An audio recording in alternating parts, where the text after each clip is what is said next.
you are working for the rights of the hackers. Mhm. Many people are afraid of them. I think that there's a lot of social constructed beliefs about who are hackers. So usually in movies, you see them like, they have a hoodie on, a ski mask on, and they're in their parents' garage or something like that. But the reality is hackers are like everyday people. They look just like you and I. What are the tips you would like to give to the newbies who are coming into the cybersecurity space? How to put their steps in this industry?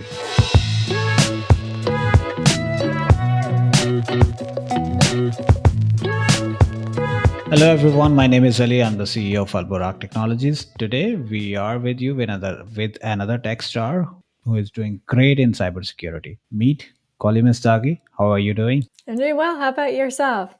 I'm doing great. Thank you so much for asking and thank you so much for joining us. It's great to be here. You have rescheduled it 2 times and our team was very patient to do that. Thank you so much for giving the time to us. Oh no, thank you. Different time zones and Yeah. travel schedule. It could be all over the place sometimes. Yeah, we do understand that and we do respect that as well. That is why we are talking to the important people and we are giving to them chance to speak, and we are trying our audience to learn. That is why we do manage those things. Which is understandable. Thank you so much. Okay, so it would be great if you can give your background a little bit and tell us from where you started and how was your journey so that our audience can connect with you. Sure. So I come from a poli-sci background, and then I got into management consulting.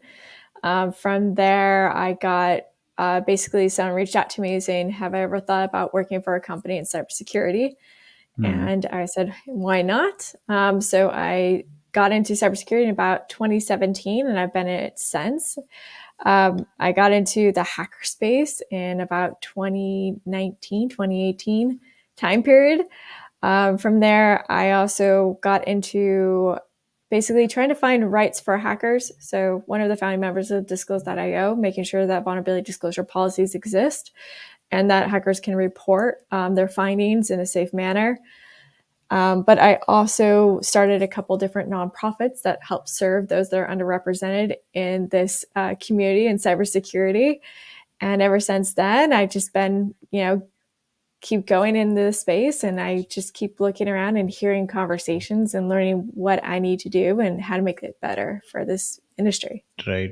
That makes a lot of sense. You are working for the rights of the hackers. Mm-hmm. Many people are afraid of them. Well, I mean, you have to think about it this way, right? I think that there's a lot of social constructed beliefs about who are hackers. So usually in movies, you see them like, they have a hoodie on, a ski mask on, and they're in their parents' garage or something like that. But the reality is hackers are like everyday people. They look just like you and I. Yeah, of course. And, I think the thing is that the term hacker is being re-owned by the hacker community.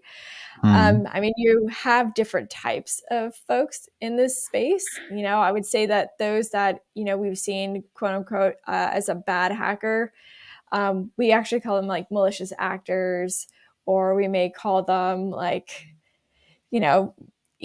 people that are doing illegal stuff. Let's just be That, honest with each that is other. called ethical hacking. That is called ethical hacking. So ethical hacking is basically hacking. It's just that the only preference of ethical in the front is to help those Yes. understand hacking is not always something negative. It's actually people do Yes. it all the time. Like lawyers do it all the time, right? They're looking for loopholes.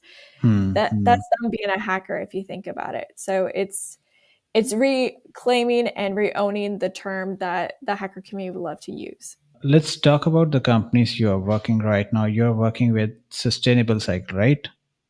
The Yes, Sustainable so Cyber.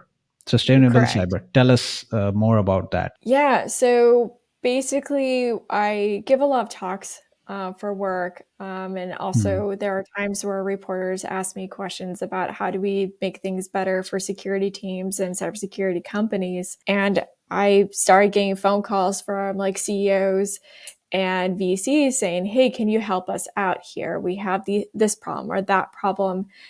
Um, and basically what ended up happening was I was doing all these side consulting for all these companies. And then I also met some other folks that have a similar background that I have. And we kind of came together and we just started doing consulting for companies that work in cybersecurity, but also helping security teams get more proactive and feel Hmm. empowered Hmm. to be sustained as well. So you're basically consulting them on to empower their teams, right? And you are working with Google as well. I personally can't tell you who I work for because, No, no, no. it's That private. is fine. That is fine. But I would say that I've worked with a good number of companies that are Hmm. trying to do the best that they can to keep their Hmm. security team because there's such a, Right. revolving door from Hmm. burnout. And so it's making sure that these teams, they feel heard, they feel like they can work there and also be able to have a more balanced life Hmm. outside of work. Hmm. Hmm. And you are Google cybersecurity partners, right? I would not Google, but Global Secure Partners. That's that's the Okay. company's name. Yeah. Okay. Okay. Okay. Okay. Let's leave it. So because you're working in cybersecurity space, if and you're consulting the companies as well, what kind of issues their teams are facing which you're resolving with them? I would say the number one issue right now in security teams is keeping them there. Right. Um, it's incredibly hard to be in an industry where you're on call 24/7. Even if it is a holiday, chances are you Hmm. may be called in. So you Hmm. can never really have that balance, work-life balance, because if you think Hmm. about it, if you're could be on call at any time, how are you ever supposed to be there 100% for the things that you like outside of work? So my job is coming in and learning from the employees what is needed to change, and then meeting with management on how do we go about making these changes.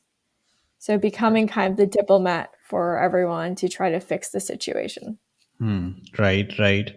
So there will be other side as well. So that is one side from the employee's perspective, that they do not have the balanced life cycle, right? Mhm. Work life balance. But there will be another take from the company side as well, and because you are a moderator in between them, what is their standpoint in this kind of situation? Yeah, so there's definitely times where people that manage others on cybersecurity teams, the reason that Hmm. they were promoted was because of their skill level, but not necessarily Hmm. their leadership skills. Right. So sometimes it's just a leadership gap Hmm. of their Hmm. own skills. And so being able to address that need is something important, because if managers aren't doing a good job, then employees will leave. It is true what they say that, people don't leave jobs, they leave from their manager most of the time. Hmm. And so it's They making leave sure that that's bosses. They yes. leave bosses, right? Yes. Right, Absolutely. right, right, right. That makes a lot of sense. Now I'm thinking how many people left our company. We might have reduced the number if we thought about it. Yeah, it's really common, and Yeah. unfortunately, it's one of those tragic things, because for employees, if they go through these things multiple times, they Hmm. themselves will be like, "You know what? I'm done with this industry. I want to go somewhere else." Right, right. Because considering the cybersecurity job and the responsibilities, the check and balance in this field, this is a tough job Yeah. considering the circumstances, right?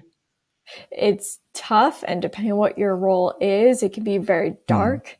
So, Hmm. I mean, at the end of the day, it's about making sure people feel, accepted for who they are, because they're doing incredible amount of work that people tend to Right. discard.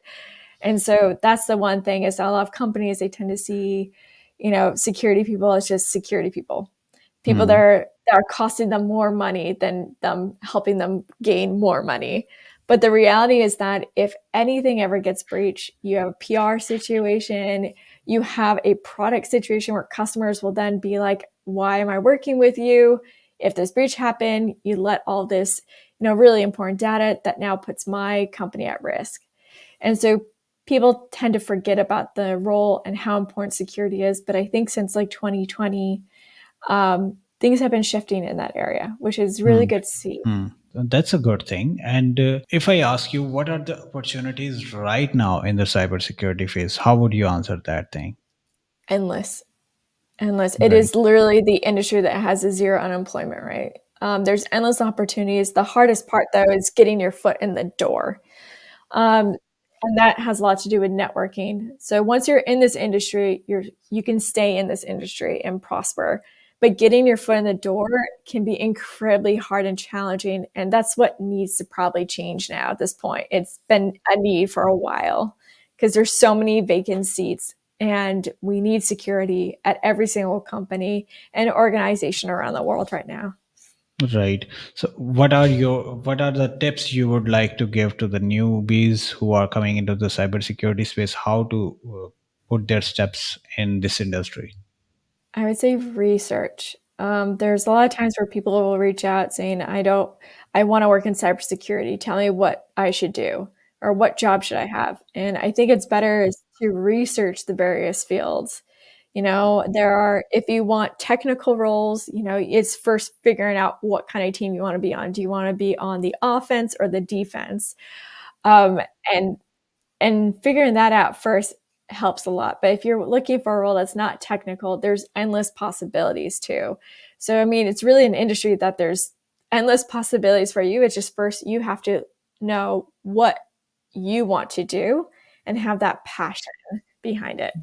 Right, right, right. That makes sense. Okay, one more thing I would like to talk about you is how many hours a week you work normally. I would say that I try to keep it between 40 and 60 hours a week. Hmm. There are definitely times where I'm traveling, so that's going to be like 80 hours a week sometimes. Right, But I right. tend to do, I don't know, ever since the pandemic, I really learned how the importance of having more of that work life balance. And so now I definitely make sure that I do whatever I take to make sure it's between the 40 and 60 hours. It's really important. But there are times where I have to do a little bit more that week. Right, right. Even if you talk about 40 to 60 hours, even that is more than an average, right?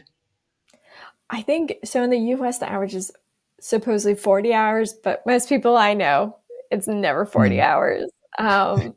Yeah, I mean, think Right. about it, right? If you're thinking about work, you're working then. Hmm. If you're checking your emails and Slack after hours, you're working then. So technically, Hmm. even though you're doing 40 hours a week, you're also opening the emails, you're also thinking about work. So if you think about it, it's way more than 40 hours at the end of the day. For me, it's more than 14 hours a day in an office. So 14 hours a day, Monday to Friday. That is my average, 14 to 15 hours. And on the weekends, I do not work at all. On Yeah. the weekends, I say that, okay, that's fine. On 5 days a week, I'll work nonstop. And on the weekends, I will not. Yeah. So that is I my rule. Yeah, I won't do weekends as long as I possibly can. I really don't like doing Right, work on weekends. right, right, Yeah. right. Okay, so because why I am asking this question is because even when I'm giving myself time on the weekends, it still does affect social life and family life as well. So what Absolutely. happens in your case? Is it affecting your family life, social life in your case? I think it's really important is to surround yourself with people that, want to see you succeed, but also will be Hmm. brutally Hmm. honest with you. Right. Having family members and friends that are like, hey, just thinking out loud, but you seem very stressed out. Maybe you should take a day off. That sometimes is really good to hear. Hmm. But I Hmm. also have family and friend members that are like, you have to do what you need to do. We respect and we support you. And so that really helps is to have that circle of folks around you that are going to help you. And, that's really important to have. I mean, I don't think I would be where I am today if it wasn't for the folks around me that are supportive of me. Um, it's really important. If we talk about being a female and at a managerial level, you must have very different type of challenges. So what are those challenges and how these dynamics are changing with time? Would you share some words on that? Sure. Um, I think it has a lot to do with the people you work with. There are times Hmm. where um, you'll have meetings and, people will talk over you, or they will take your idea and run with it, and not give you the credit you deserve. But I feel like that also happens Right. to men too, I'll be honest. Yes. Yes. So I think the main thing that's always the issue is basically, the way that one looks, right? So for me, I get a Hmm. lot more about age comments. So people will Okay. be shocked to find out I'm an executive, or they'll be shocked about, anything really, because they'll be like, "Oh, she looks so young." Um, Hmm. and I think it has also to do with the gender mix with the age thing, but it's usually Hmm. about appearances. And I think that's something that women really experience a lot more. That is the point where I was coming toward, that in many cases, when women came at the managerial position, many people do not take it seriously. So, how do you handle that situation? And even if your work is being overshadowed by the looks or something else, right, which should not be discussed. So, how do you manage these kind of situations? Honestly, you cannot change how other people see you or how their behavior is. So it kind of leaves you in a situation where you have to start thinking of leaving and going somewhere else. Because if people won't give you mutual respect, then that's going to be an unsafe environment. So the most important thing is to be in an environment where you can be yourself and people respect you because you're doing everything it takes, to make sure that, the company succeeds and your team succeeds. And so if people are not seeing that in you, it's time to leave. And I know it's like one of those things that women definitely deal with all the time in this industry. And that's one of the reasons why there's such a huge number of women that leave the industry on an annual basis, too. But that happens when you're working for some other company. But if you're working, like if you are the founder of the company, right, and Mhm. you are facing this from the client side or the investor side or something like that, so would you like to leave in that situation as well? To be honest, I think the one thing that is quite interesting is that when you are more of a consultant, so you're coming in and you don't work at that company, people tend to take you seriously, period. That's how it has been for me. I can't say that for other people, but Right. the one thing I've noticed is that, like, "Oh, you've been hired by our company to fix something. Okay, Hmm. we're gonna Hmm. listen to you because you're important to fix this one problem here." And Hmm. so Hmm. people tend to listen to you. You don't have to deal with any of those other issues. I tend to find that more when you work at a company. But once again, it may be different for other people, but from my experiences, it seems that when I am being, if I'm advising someone, it's being taken seriously and moving forward, regardless of what I look like, or whatever my gender is too. Right, that makes sense. Let's talk about remote work. Mhm. How? What is your take on remote work? What are the pros and cons of remote work? Yeah, so I'm a remote worker. I absolutely love it. It allows me to have my work life balance. Hmm. It allows me to not have to worry about commuting. I don't have to stress about the commute. Hmm. Um, I also don't have to worry about any issues like getting to the office, dealing with things in the office, and coming back. And I mean safety, right?